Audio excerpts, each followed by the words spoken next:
Hadirin yang kami hormati, perlu kami laporkan bahwa wilayah Tanah Toraja yang hampir juga sama dengan Toraja Utara lebih dominan pada sektor perkebunan dan tanaman hortikultura palawija. Kami di Tanah Toraja dengan luas wilayah 2025 km persegi, hanya 13.450 hektar lahan persawahan.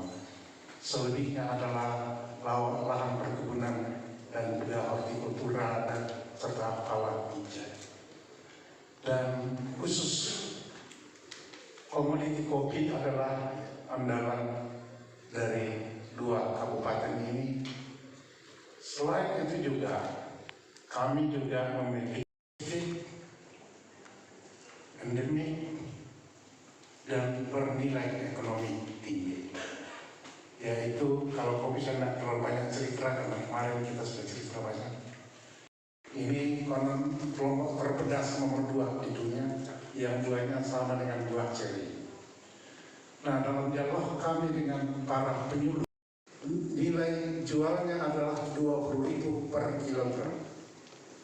Sementara satu pohon buah lombok ini 12 bulan. Harga pasarnya di tingkat petani adalah 20.000 rupiah. Sehingga dengan demikian bisa menghasilkan satu pohon itu 240.000. Nah, jika ini dikelola dengan baik, maka 1 hektar itu bisa ditanami dengan 7.500 pohon. 7.500 pohon ini petani akan bisa mendapatkan 1 miliar lebih dengan harga, dengan biaya produksi 45%, sehingga ini sangat menguntungkan. Dan ini semangat Bank Indonesia dan OJK bagaimana mengolah, memanfaatkan tanaman ini dari hulu sampai hilir dalam rangka pemberdayaan pendapatan dan kesejahteraan dari petani kita. Nah, ini yang tentu kami harapkan dukungan dan backup penuh dari Kementerian Pertanian, karena saya tahu persis. Mohon izin Pak, dan saya ngomong panjang lebar ini karena yang ada di tengah-tengah kita sini adalah orang yang paling diikuti di lingkungan Kementerian Pertanian. Kalau beliau ini sudah merekomendasikan, jadilah itu barang. Ya, karena saya ini latar belakang juga inspektur provinsi. Inspektur provinsi itu sangat gampang memerintahkan dinas pertanian provinsi untuk melakukan suatu upaya di setiap daerah. Apalagi ada inspektur investasi khusus, itu lah itu jadilah itu barang. Ya. Oleh karena itu bukan pada hari ini, karena sejak Republik ini berdiri selalu kita mengatakan kita ini adalah negara agraris. Kita ini adalah negara agraris.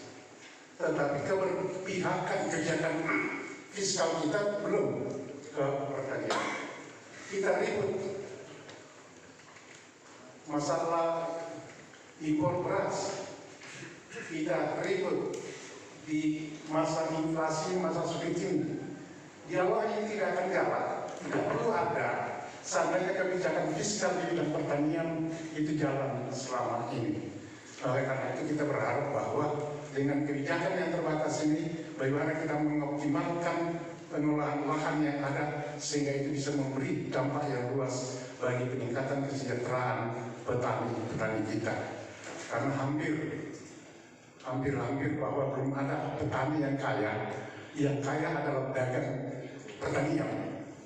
Sehingga inilah yang kita berharap ada keseimbangan antara petani dengan para pedagang yang ada. Oleh karena itu Bapak Ibu sekali lagi terima kasih.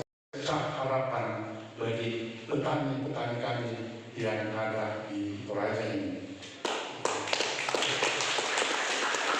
Kami siap untuk negara yang aman. Karena itu topanglah kami dukung dua kabupaten ini benar-benar dapat menjadi saluran berkat bagi bangsa dan negara ini demi kejayaan Indonesia. Terima kasih Pak. Bapak Ibu yang kami hormati, Kementerian Pertanian Republik Indonesia, Bapak Dr. Yan SWK dan seluruh rombongan yang saya hormati, Bapak Bupati Tanah Toraja yang saya hormati, penyuluh pertanian dan kelompok tani Kabupaten Tanah Toraja. Tidak ada mereka tempat milih. Ya, jadi apa yang dikeluhkan nanti silakan sampaikan, karena saya yakin dan percaya setelah beliau pulang pasti ingat kita. Ya, mudah-mudahan seperti itu. Ya, tentu bahwa kopi dari Tanah Toraja dan Toraja Utara ini adalah menjadi kopi andalan dunia, dan terus terang ya Bapak Irjen dan rombongan, ya kami masih dalam kesulitan. Apa kesulitan kami? Yaitu memang biarkan kembali yang sudah mulai tua, dan masyarakat khususnya petani agak malas sekarang untuk menanam, bahkan untuk memelihara. Karena apa? Kasihan kami di sini, nilai jual kopi kami yang dibeli dari petani itu nilainya sangat rendah. Jadi kurang memberikan dampak keuntungan kepada para petani itu sendiri, murah sekali. Jadi kalau kita kemana-mana lihat pohon kopi sekarang sudah banyak yang sudah mulai mati, tidak diurus. Kenapa? Karena harganya murah. Saya tidak tahu Bapak Ibu petani kopi yang lain ini rasakan kayak itu, betul tidak? Betul tidak? Kenapa malu-malu katakan? Kalau memang betul katakan betul, betul tidak? Jangan biasa begitu. Kalau ada orang tua datang, ya sampaikanlah isi hatimu. Kita ke Tuarko Jaya, kopinya sudah mulai terlantar. Kita ke Buntu Bepasan, kopi masyarakat mulai terlantar, dan beberapa tempat lain. Kenapa? Renungan bagi kami dan kita semua adalah bahwa karena itu nilai atau harga jual yang diterima oleh masyarakat sudah tidak bisa menutupi ongkos biaya yang dikeluarkan oleh masyarakat untuk memelihara merawat itu sendiri. Bapak Irjen yang saya hormati, kalau mereka petik kopinya, katakanlah 1 liter, 2 liter, 3 liter, lalu dikeringkan, dijemur, lalu turun di bawah ke rantai bawah dari atas, lalu dibeli dengan harga berapa 1 liter sekarang? 1 kilo berapa Bapak Ibu? Nah, kalau tidak tahu berarti Bapak Ibu bukan petani kopi. Berapa 1 kilo sekarang? 20.000. 20.000. Kalau mereka datang membawa 5 liter kopi dari gunung dengan naik ojek dengan ongkos 100.000 dari atas, naik 100.000, itu habis 200.000. Sementara dia menjual kopinya 5 liter, harga per liter 20.000, berarti berapa? 100.000 tekor minus. Itu kenyataan, fakta yang kami alami. Seandainya saya petani kopi Bapak Ibu, di sini saya catat semua, saya sampaikan kepada Bapak Ibu. Jangan Bapak cuma datang dulu mendengar apa yang mau kita sekarang. Ya saya harap begitu nanti. Ya. Kenapa? Kesulitan-kesulitan yang kami alami Bapak Ibu, bahwa memang harga per liter, per kilonya sangat tidak memberi dampak kepada masyarakat kami di sini. tengkulak lebih diuntungkan daripada masyarakat itu sendiri. Kita tidak bisa selalu berkamuflase bahwa kami baik, padahal tidak memberikan dampak yang baik. Terus terang, kalau kita jalan kemana-mana, kopi kita yang dikelola oleh keluarga, dikelola keluarga Jaya saya sudah mulai. Dan ini parah lagi saja. Kopi ditilah, yang bagus dibawa keluar, yang kurang bagus dikumpul, digoreng, lalu diolah, dan itu yang dikasih kita. Ini lagi, saya pernah datang dibawakan di rumah, saya cicipi, kurang enak sekali. Padahal itu dari sana saya tanya mereka, kenapa begini? Dia bilang, terus terang begini Pak Bupati, kopi itu kami bilang yang bagus-bagus kita kirim keluar, yang ini yang jelek-jelek kita goreng, kita olah di sini. Saya bilang, lucu kamu ini, kok masa bisa yang hasilkan kita yang makan yang jeleknya, lalu kasih orang yang bagusnya, bukan sebaliknya. Ya mungkin ya bagi kita ini perlindungan bagi kita semua. Dan saya pikir ini terima kasih Bapak Iken dan rombongan datang. Tentu ya kami punya harapan bahwa nantinya selepas Bapak kembali dari sini, ya tentu paling tidak kami mendapatkan ya tambahan dak sedikit-sedikit lah dari pertanian.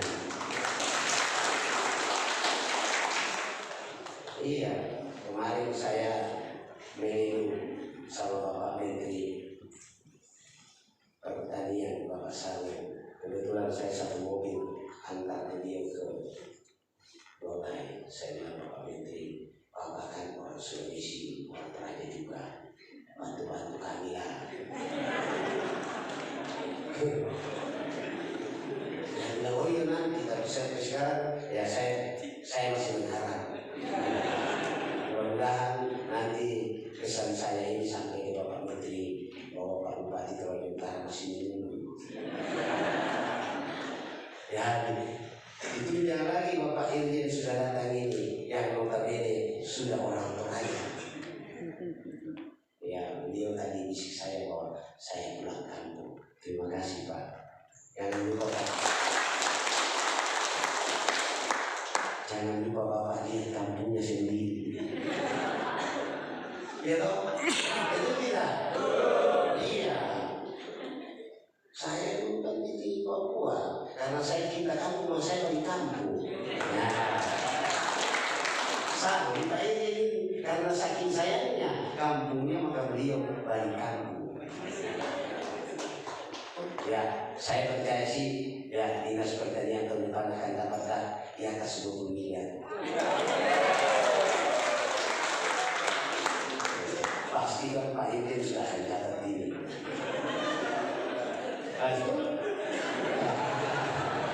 Itu. Saya pikir ini kita ya anak tidak perlu malu-malu minta sama orang tua. Betul tidak? Ya kan kita orang tua sudah datang ini. Apa lagi? Jadi minta lah maka kamu akan diberi.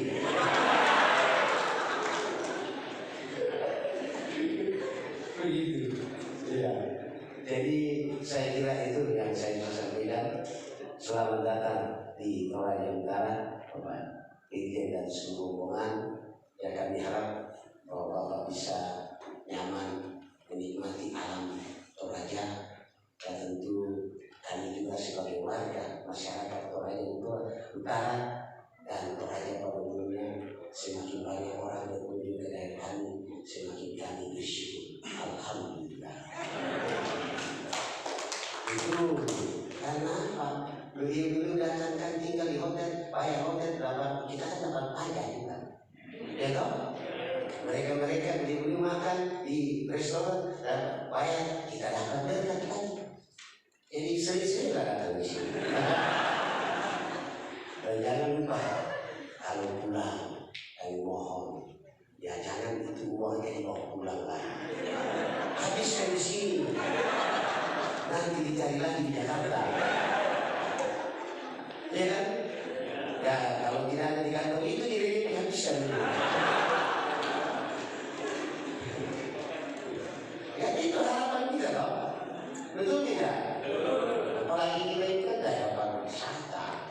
Nah oleh karena itu ya memang tanggung jawab kita sebagai masyarakat, jaga ketertiban, jaga keamanan, jaga kebersihan, ya berilah senyum kepada setiap orang yang datang supaya mereka mengetahui Toraja ini ya masyarakatnya ramah-ramah, ya masyarakatnya ya senyum-senyumnya luar biasa, ya kan? Ini mereka tidak tertarik datang lagi, ya kan? Ya. Jadi saya demikian yang saya bisa sampaikan, Bapak Irjen. Mohon maaf kalau ada yang menyinggung, tapi kalau Bapak ya pasti tersinggung karena orang Toraja juga. Sekian, terima kasih. Wassalamualaikum warahmatullahi wabarakatuh. Hadirin yang kami hormati, kita masuk pada acara selanjutnya. Arahan Inspektur Jenderal. Sekarang bertugas sebagai Inspektur Jenderal di Kementerian Pertanian. Karena tadi betul lagi kata Pak Bupati, ini salah maka kau akan diberi. Jadi nggak usah pakai lama. Memang keadilan kita untuk memastikan pertama evaluasi apa yang sudah diberikan di tahun 2022, kemudian karena melihat memang perlu ada stimulan atau katakanlah booster dari program Kementerian Pertanian, kembali lagi datang sekaligus mencatat apa sih keluhan-keluhan. Sebenarnya dialog kita pada sore hari ini tadi sudah terjawab. Ini ternyata bupati-bupati baik Toraja maupun Toraja Utara yang sangat berpihak kepada pertanian. Karena begitu fasih, begitu mudah mengetahui pemetaan apa yang terjadi di wilayahnya dan apa yang menjadi problematika di wilayah masing-masing, baik Toraja maupun Toraja Utara. Dan tadi saya melihat bahwa ini baru datang kopinya. Memang kita terjadi krisis kopi. Padahal ketika kita bercerita bagaimana kemampuan ekspor kita, salah satu di antaranya adalah bagaimana kita mampu mengatakan ekspor kopi. Dan dunia internasional, bukan hanya nasional, selalu kalau duduk di meja ini kan nggak kelihatan nih, nggak ada kopi. Di Jakarta, di berbagai kota-kota besar, selalu yang diminta kopi Toraja. Baik Toraja maupun tanah Toraja, dua-duanya kopi. Nah, tentu ini menjadi PR besar bagi kita.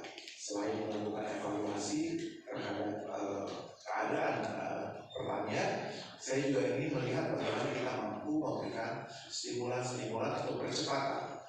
Dan Kementerian Pertanian itu tidak mungkin bekerja sendiri. Dalam video tadi sudah ditayangkan bahwa Menteri Pertanian melihat bagaimana kita mencapai program-program yang ingin kita tuju bersama-sama itu harus bekerja sama, harus bersama-sama.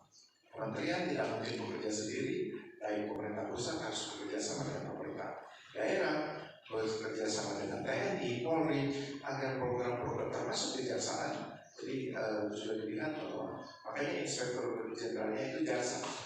Saya pernah jadi jaksa agung muda, di sini ada Pak Kajari juga di sini. Artinya ini adalah harus dikawal bersama-sama. Ini persoalan krisis pangan atau katakanlah di berbagai negara menghadapi krisis pangan dan kita tidak boleh terjadi. Kita bersyukur di negara agraris, di negara Katulistiwa, dari Sabang sampai Merauke kita harus memiliki ketahanan pangan. Apa artinya ketahanan pangan itu? Yaitu bagaimana pangan itu bisa ketersediaan, ada akses yang mudah, kemudian ada pemanfaatannya yang bisa terjaga stabilitasnya. Persoalan di Toraja maupun Toraja Utara kemarin, ketika kita menghadapi PMK, di sini yang terkena katanya Pak Bupati itu kerbau-kerbau ini untuk pasar. Nah itu bayangkan kita hanya memberikan ganti rugi 10 juta, sedangkan harganya kita tahu lebih dari ratusan. Siapa yang mau ganti sisanya? Nah akhirnya harus ada keberpihakan. Keberpihakan semacam inilah akhirnya kita harus mengajar TNI Polri memberikan penjelasan yang kamu pelihara itu bukan lagi kerbau, tetapi sumber penyakit. Artinya dengan akhirnya kita melihat bahwa di daerah Sumatera waktu itu dan zona merah, Jawa zona merah. Kita saat itu kita menghadapi Idul Adha.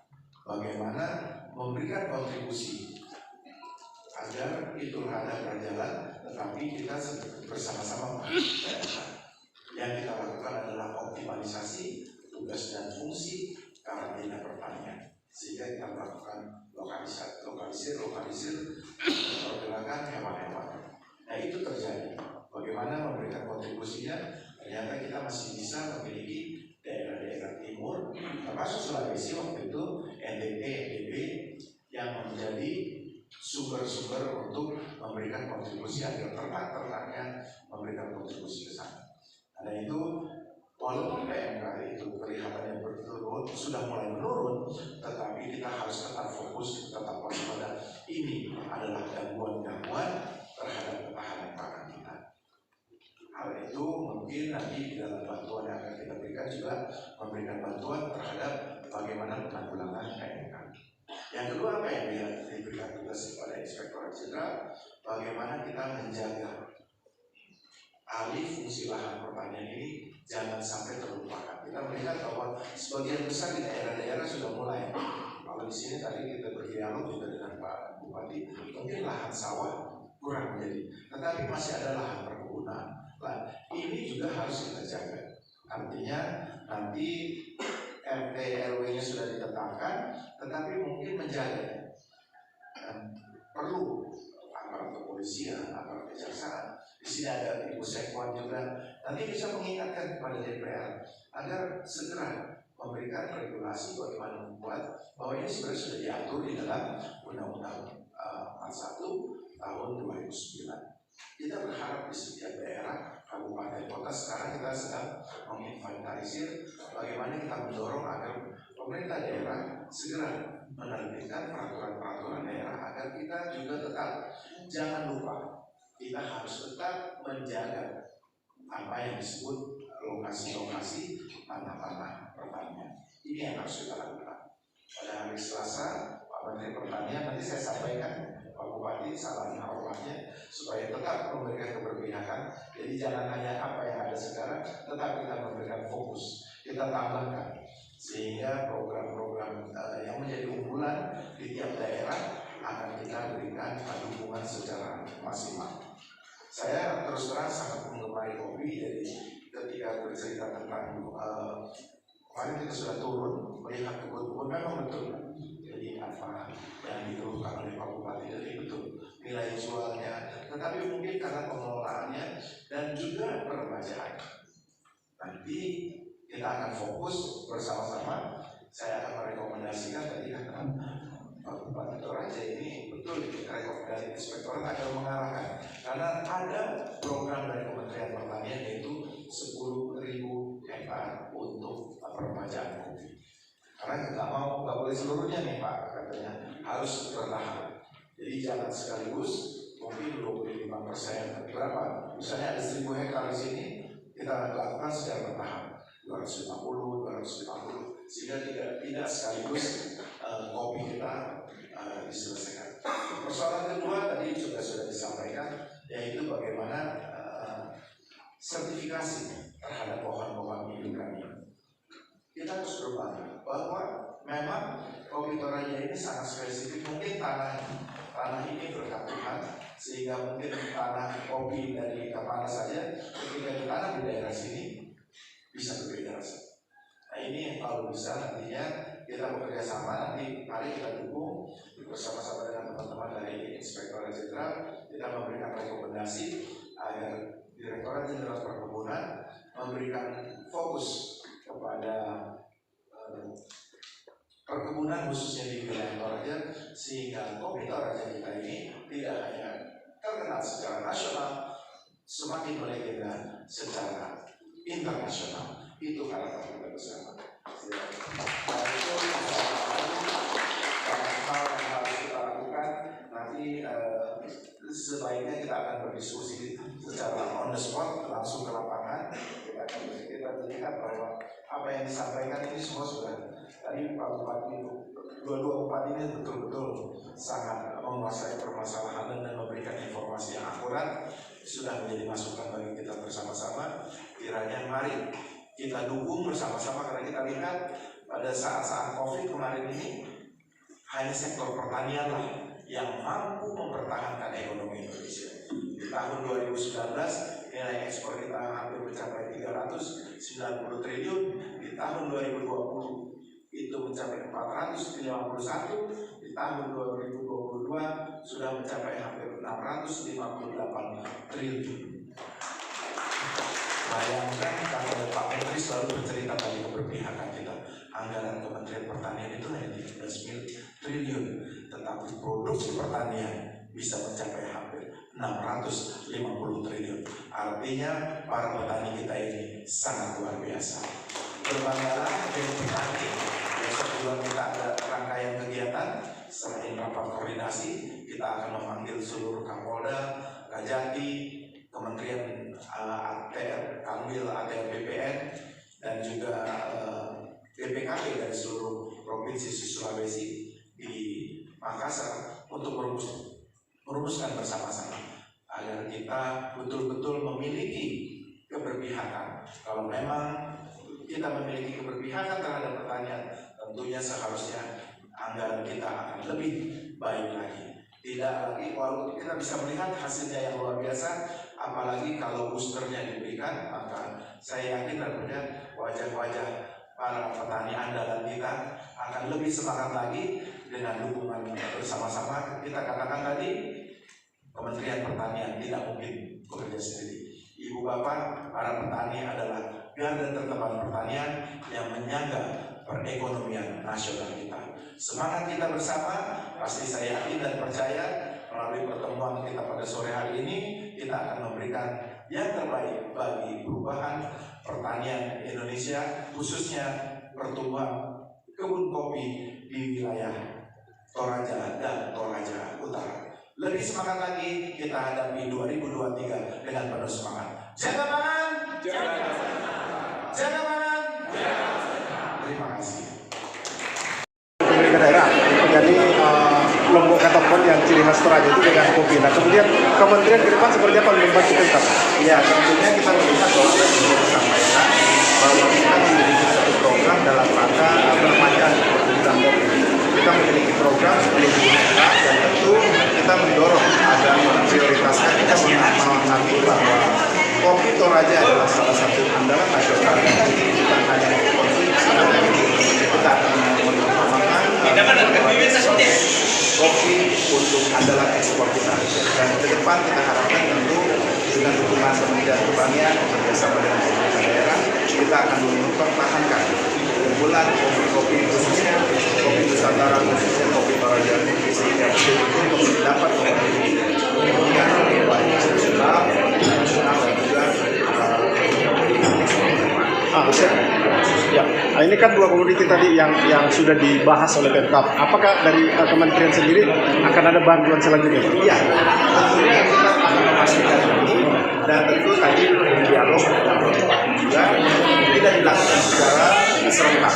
Itu kita akan melakukan secara bertahap sehingga apa yang masih ada di Bupati dilakukan secara mungkin 25%, tidak sekaligus kita lakukan dengan pemajaan. Ya, Terima kasih. untuk tahun ini yang sudah dianggarkan 500 hektar. Nanti kita akan memberikan tambahan nanti kita dialog bagaimana di lapangan tentunya tidak bisa sekaligus pemajakan kita itu masih ada yang produktif. Kita melihat kemarin di wilayah ya, salah satu wilayah di Toraja itu dalam usia 1,5 tahun sudah bisa produktif. Jadi artinya memang mungkin dilihatnya memang sangat cocok sehingga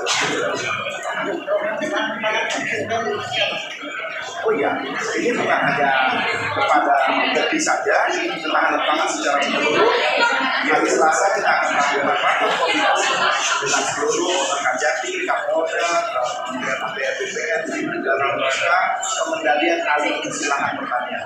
Itu akan dilakukan di Makassar, akan dibuka oleh nanti akan memutuskan dari Makassar untuk Indonesia. Iya Pak, makasih. Makasih Pak.